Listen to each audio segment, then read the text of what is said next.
এটা মিতির নতুন গাড়ি। কে দিয়েছে মাম্মা? কে দিয়েছে? ও, আমি মনে হয় কালা হয়ে গেছি জানিস।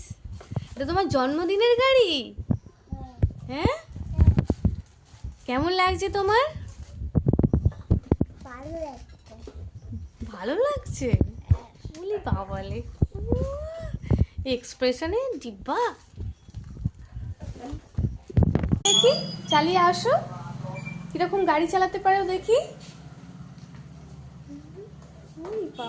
বাবালে, এইয়া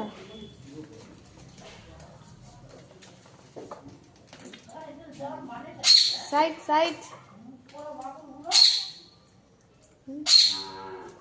মিঠু ডাকছে তোকে, বলছে কি বলতো, লইসই মুনি।